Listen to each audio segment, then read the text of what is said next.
Just answered your questions. Is transitioning my 2-year-old to bed. Thought he was neurotypical. How stressed are public outings? Number 1, in the toilet. Any progress in his speech?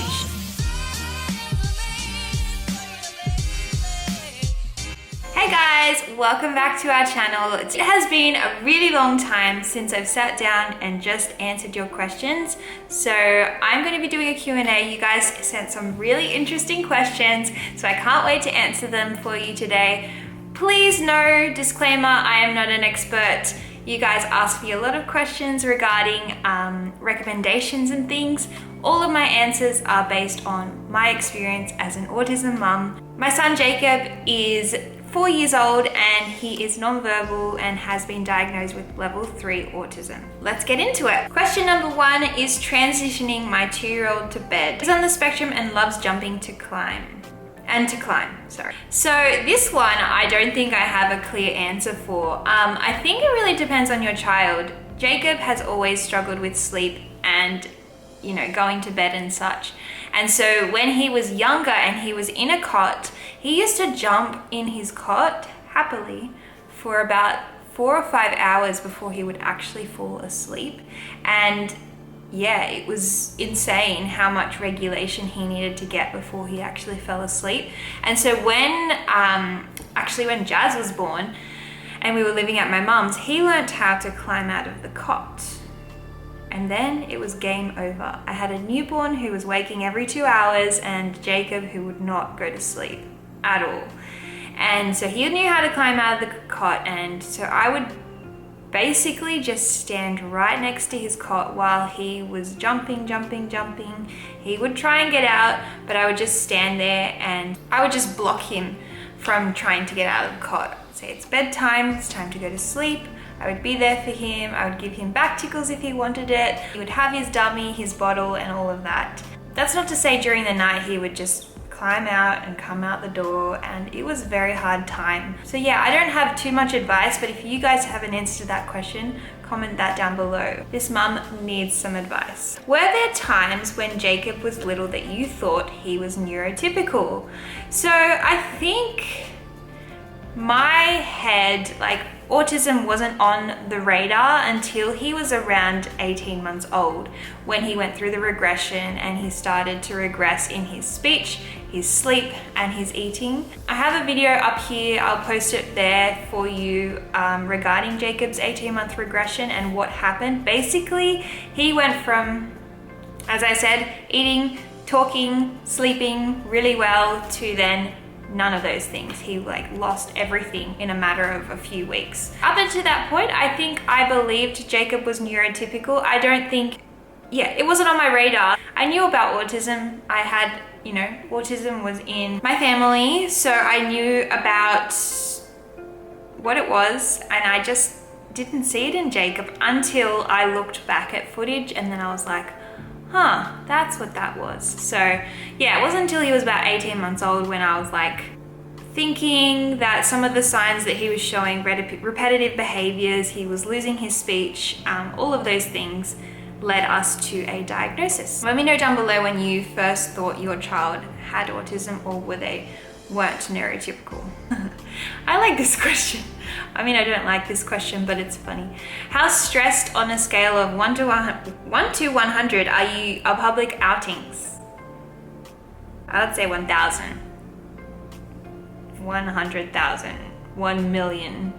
They're stressful. I think it's stressful for mums to go out in general, but to take your autistic child out into the world, into a very sensory world, it is hard. And I have a lot of people telling me, you need to take Jacob out a lot, you need to expose him to the world.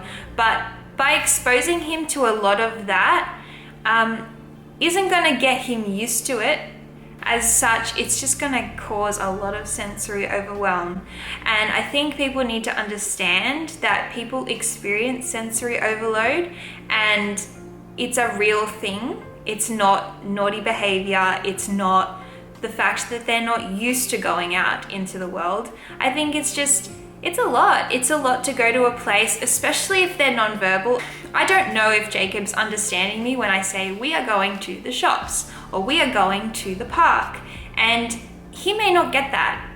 I don't know if he does, he might, but you know, if he doesn't, he's surprised when we get there. He hasn't built that, oh, we're gonna be going here kind of thing in his head. And I think that can be a hard thing. I mean, if I was put in a car and taken somewhere without, you know, knowing where we're going, it's a little overwhelming. And especially when you get there and there's lots of people, lots of noises, it is sensory overload, especially for Jacob, who doesn't like loud noises and busy crowds. So yes, stress level way up high. How do you guys go with stress when you're out in public? I think a lot of people experience it, but there are some people who can take their autistic kids out and they are fine. So each to their own. Could you give any tips on how you got Jacob to number one in the toilet? The training hasn't been easy. We've tried it multiple times, as I've said.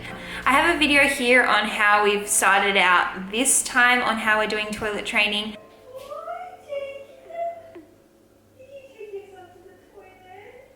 Basically just taking them regularly to the toilet exposes them to what they should do on the toilet. We don't let Jacob stand up to do a number one anymore, just because we're trying to encourage a number two to happen. But sitting on the toilet definitely does help, and bringing their favorite toy to the toilet, I think that's encouraging. Jacob gets a lolly if he does do a number one on the toilet, but I just think getting comfortable with sitting on the toilet is a huge thing. Jacob never, like the past 2 times we've tried to toilet train, he wasn't comfortable with the toilet, and so we stopped and we had a break and we went back to it. I think with toilet training, your child needs to show the signs that they're ready, and it's not dependent on when you want them to toilet train. I think it's fully dependent on when they want to toilet train. Has Jacob had any progress in his speech? My non-verbal son is finally speaking a few words. That's so exciting, and congratulations. I don't know how to answer this question, just for the fact that Jacob doesn't say words as such, but he can say a lot of sounds.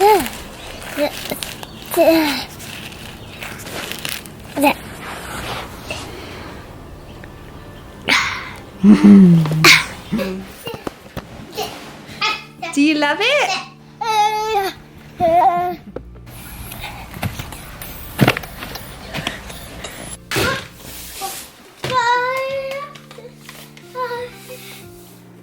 Occasionally he will repeat a word that someone has said. So if I say no, sometimes I'll hear a no.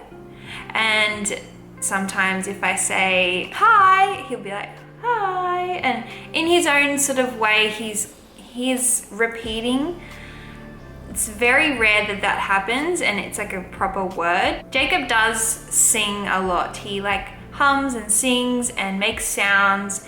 And I think that's majority of that is stimming and just getting himself regulated and just singing to himself and just being happy. It's not necessarily words to speak, and he doesn't use any words to portray a message to me. Most of the time he's just sort of making the sound to sing, and occasionally we'll hear a song come out and there's no words, but you can hear the song. So no like real progress in his sleep, but we are hopeful, and it's okay if he never does. I am fully, like, Jacob is able to get his point across without speaking most of the time. He has developed a great way of communicating without speech. So not an issue, but yeah, he just hasn't done that yet. Battery's dying. Jeez. I was so prepared for this. Be sure to click here for another video you might enjoy, and here for our most recent upload, and click here to subscribe to our channel to join our journey.